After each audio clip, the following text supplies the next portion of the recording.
Bible Stories time. Welcome. Today's Bible story, Noah and the Great Flood, an explained Bible story in just a few minutes. Let's start. The world's corruption and God's sorrow.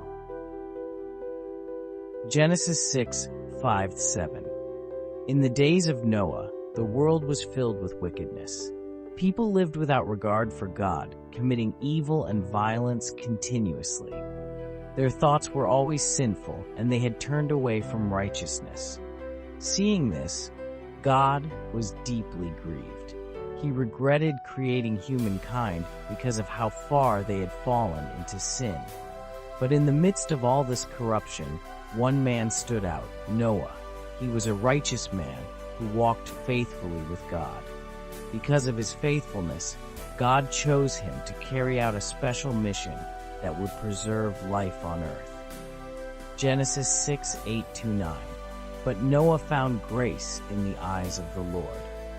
Explanation: sin leads to destruction, but God always provides a way of salvation for those who walk in righteousness. God's command to build the ark. Genesis 6:13-22. God spoke to Noah and revealed his plan. He was going to destroy the earth with a great flood. However, he commanded Noah to build an ark, a massive wooden boat that would protect him, his family, and pairs of every animal species. God gave Noah precise instructions on how to build it. Length, 300 cubits, 138 meters, or 450 feet. Width, 50 cubits by 23 meters or 75 feet. Height, 30 cubits or 13 meters or 45 feet. The ark was to have 3 decks and a single door. Despite never having seen rain before, Noah believed God and began building the ark exactly as instructed. Explanation: when God calls us to obey, we don't need to understand everything. Faith requires action, even when the task seems impossible. The people mocked Noah. Genesis 6:11-12. As Noah worked on the ark, the people around him laughed and ridiculed him. They saw no signs of danger and continued living their sinful lives. Noah warned them about God's coming judgment, but they refused to listen. For 120 years, Noah preached righteousness while building the ark, but no one repented. The people ignored his warnings, choosing pleasure over obedience. Explanation: many times, people reject God's warnings until it is too late. We should listen when God speaks. The animals enter the ark. Genesis 7:1-9. When the time came, God instructed Noah to gather the animals. He brought 7 pairs of clean animals, used for sacrifices, 2 pairs of unclean animals, 7 pairs of birds. Miraculously, the animals came to Noah by themselves. Noah, his wife, his 3 sons, Shem, Ham, and Japheth, and their wives entered the ark as well. God then shut the door of the ark, sealing them inside. Explanation: God provides for his people and ensures their safety when they obey him. The flood begins. Genesis 7:10-16. On the 17th day of the second month, the flood began. The heavens opened and heavy rain fell. The fountains of the deep burst open, releasing underground waters. The floodwaters rose rapidly, covering everything. The people who had mocked Noah now tried to escape, but it was too late. Every living thing outside the ark was destroyed. Explanation: God is patient, but when judgment comes, no one can escape except those who trust in him.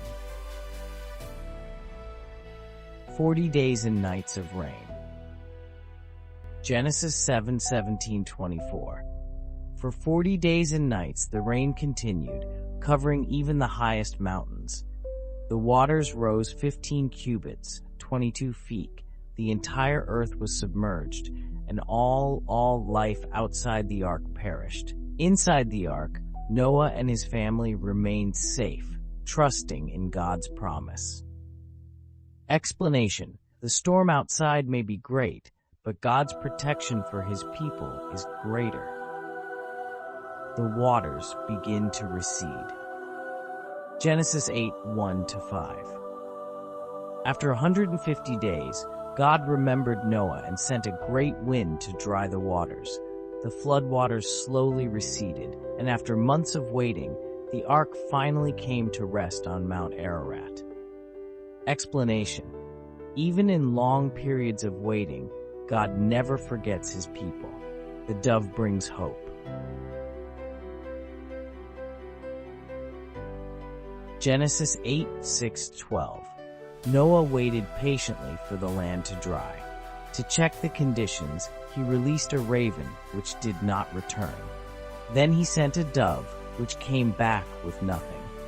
After 7 days, he sent the dove again, and this time it returned with an olive leaf, a sign that plants were growing again.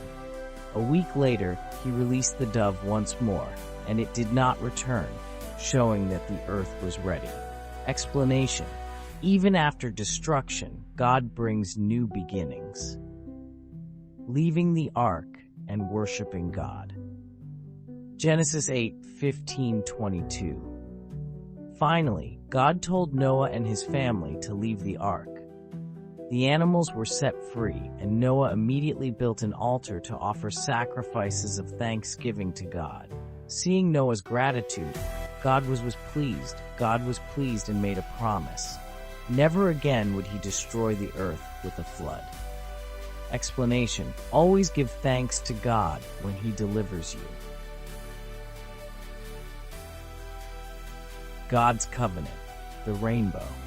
Genesis 9:8-17. God made a covenant with Noah, promising never to destroy all life with a flood again. As a sign of his promise, he placed a rainbow in the sky. God said, "Whenever the rainbow appears, I will remember my promise to you and to all living creatures." Explanation: God's promises are eternal, and he is always faithful. General key lessons from Noah's story. God sees everything. He knows the wickedness of the world, but also the faithfulness of his people. Genesis 6:5-9. 2. Obedience brings salvation. Noah was saved because he obeyed God. Genesis 6:22. 3. Faith requires action. Noah built the ark despite not understanding God's full plan. Hebrews 11:7. 4. The world often rejects God's warnings, but those who listen and repent will be saved. Genesis 6:3. 5. God's judgment is real, but so is his mercy. He destroyed the wicked but saved Noah and his family. Genesis 7:23. 6. God remembers his people, even in long seasons of waiting. Genesis 8:1-7. After destruction, God brings new beginnings. The flood was not the end, but a fresh start. Genesis 8:11. Worship should always be our response to God's deliverance. Genesis 8:20. 9. God keeps his promises. The rainbow is a reminder of his faithfulness. Genesis 9:13. 10. Just as Noah's ark saved him, Jesus is our ark today. Those who trust in him will be saved from eternal judgment. John 3:16. Thank you for watching. Subscribe for more Bible stories and lessons and comments, and Shri, stay blessed.